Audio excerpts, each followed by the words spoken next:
5 ऐसे उपायों के बारे में जिसको अगर आपने कर लिया तो समझो आपके दुख दर्द दूर हो जाएंगे। और साथ ही हम बात करेंगे 3 ऐसे बीज मंत्रों के बारे में जो आपका घर धन धान्य से भर देगा। तो आपको तो पता ही होगा कि 17 जुलाई 2024 को आषाढ़ शुक्ल पक्ष की एकादशी को देव सो जाएंगे, इसीलिए इसे देवशयनी एकादशी कहते हैं। श्री हरि विष्णु 4 माह के लिए योग निद्रा में चले जाते हैं। इसके बाद कार्तिक मास में शुक्ल पक्ष की एकादशी को भगवान योग निद्रा से उठते हैं।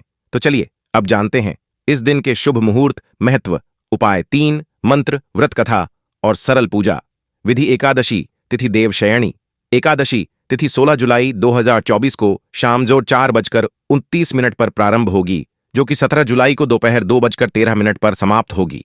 सबसे शुभ मुहूर्त अभिजीत मुहूर्त सुबह 11:36 से 12:31 तक। तो चलिए अब बात करते हैं इस एकादशी का क्या महत्व होता है। आषाढ़ शुक्ल पक्ष की एकादशी को देवशयनी एकादशी और हरिशयनी एकादशी भी कहते हैं। पाहल नहार श्री हरि भगवान विष्णु 4 महीने के लिए योग निद्रा में चले जाते हैं। इस दौरान कोई भी शुभ या मांगलिक कार्य नहीं होते हैं। इसी समय से चातुर्मास की शुरुआत भी हो जाती है।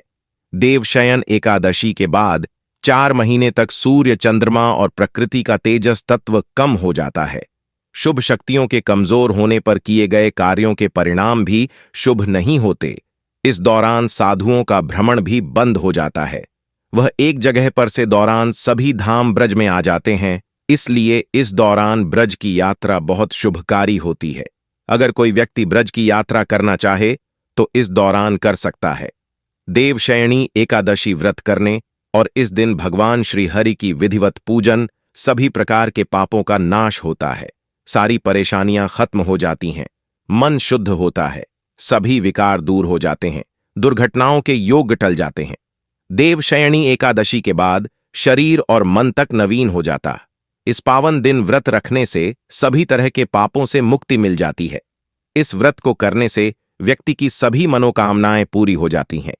एकादशी का व्रत रखने से मृत्यु के बाद मोक्ष की प्राप्ति होती है। एकादशी के खास 5 उपाय। दक्षिणावर्ती शंख में जल भरकर उससे भगवान विष्णु का अभिषेक करें। भगवान विष्णु को शयन कराने के पूर्व खीर, पीले फल और पीले रंगी मिठाई का भोग लगाएं। यदि धन लाभ की इच्छा है तो श्री हरि विष्णु के साथ ही माता लक्ष्मी की पूजा करें। इस दिन शाम को तुलसी माता के सामने गाय के घी का दीपक जलाएं और उन्हें प्रणाम करें। ध्यान रखें कि माता तुलसी को जल अर्पित नहीं करना है। पीपल में श्री विष्णु का वास होता है, इसलिए पीपल में जल अर्पित करें। एकादशी के 3 शुभ मंत्र।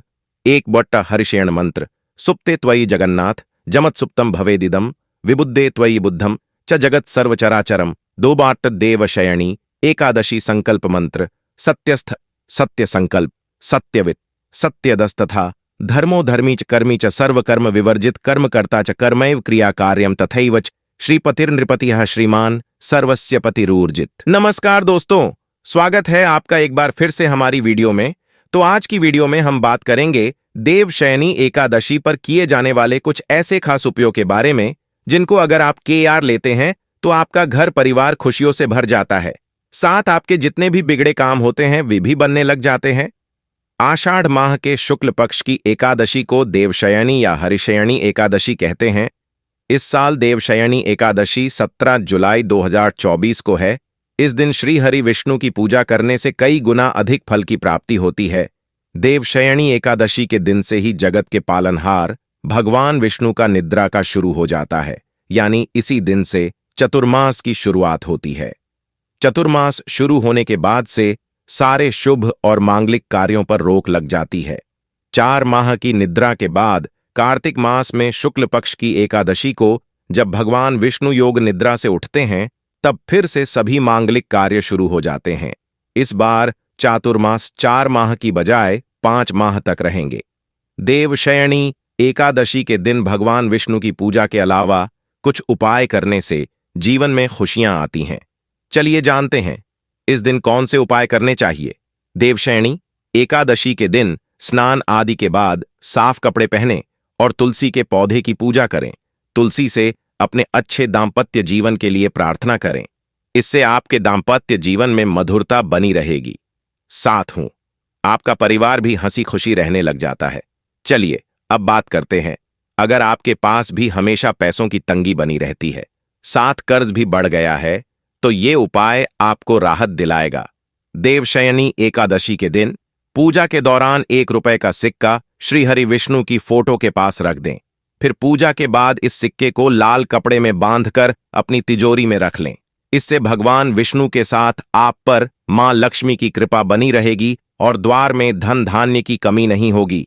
सुख समृद्धि के लिए उपाय, यदि घर में सुख समृद्धि चाहते हैं तो देवशयनी एकादशी के दिन भगवान विष्णु का दक्षिणावर्ती शंख से जलाभिषेक करें। इससे भगवान विष्णु के साथ मां लक्ष्मी का भी आशीर्वाद मिलेगा और आपके घर में सुख समृद्धि जीवन की समस्याओं को दूर करने के लिए देवशयनी एकादशी के दिन पूजा को दौरान भगवान विष्णु का केसर के दूध से अभिषेक करें। ऐसा करने से सभी पापों से मुक्ति मिलती है, साथ ही जीवन की सभी परेशानियां दूर हो जाती हैं। मनपसंद विवाह के लिए, यदि आपके मनपसंद विवाह में अड़चनें आ रही हैं तो देवशयनी एकादशी के दिन स्नान के बाद भगवान विष्णु को प्रणाम करें और आसन पर बैठ जाएं। फिर विष्णु जी के मंत्र एयूएम नमा नगपत नारायणाय का 11 बार जाप करें। देवशयनी एकादशी के इन उपाय से दाम्पत्य जीवन होगा खुशहाल, बिजनेस में होगी वृद्धि। सनातन धर्म में एकादशी तिथि को अधिक महत्वपूर्ण माना गया है। इस शुभ तिथि पर श्री हरि और धन की देवी मां लक्ष्मी की विशेष पूजा अर्चना की जाती है। साथ ही जीवन में सुख शांति की प्राप्ति के लिए व्रत भी किया जाता है। ज्योतिष शास्त्र में देवशयनी एकादशी के उपाय का वर्णन है। माना जाता है कि इन उपाय के जरिए इंसान को सभी कार्यों में सफलता प्राप्त होती है। अगर आप आर्थिक तंगी से परेशान हो गए हैं तो ऐसी स्थिति में देवशयनी एकादशी के दिन किए उपाय बेहद फलदायी साबित होंगे। इस दिन स्नान ध्यान के बाद विधिपूर्वक से भगवान विष्णु जी की पूजा करें और उन्हें केला और मिठाई समेत आदि चीजों का भोग लगाएं। साथ ही सुख शांति की प्राप्ति के लिए कामना करें। ऐसा करने से आर्थिक तंगी से मुक्ति मिलती। आखिर देवशयनी एकादशी पर ऐसे कौन से उपाय होते हैं जो शाम में समय किए जाते हैं? जो महिला पुरुष इन उपायों को करते हैं उसके परिवार पर कभी भी पैसों की तंगी नहीं आती है। तो चलिए बात करते हैं शाम के समय किए जाने वाले कुछ खास उपायों के बारे में। देवशयनी एकादशी पर भगवान विष्णु 4 महीने सोने के लिए क्षीर सागर में चले जाते हैं। इस दिन श्रीहरि की पूजा विधि विधान से करके उनका शयन करवाया जाता है।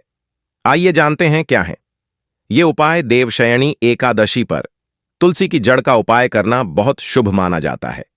देवशयनी एकादशी पर स्नान करने के बाद तुलसी की जड़ में जल चढ़ाएं, तुलसी की जड़ में कच्चा दूध चढ़ाएं और शाम के वक्त घी का दीपक जलाएं।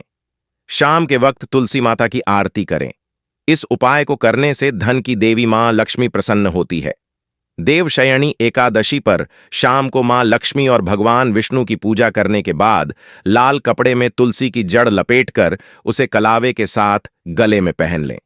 इस उपाय को करने से आपके धन में वृद्धि होती है और आर्थिक तंगी दूर होती है।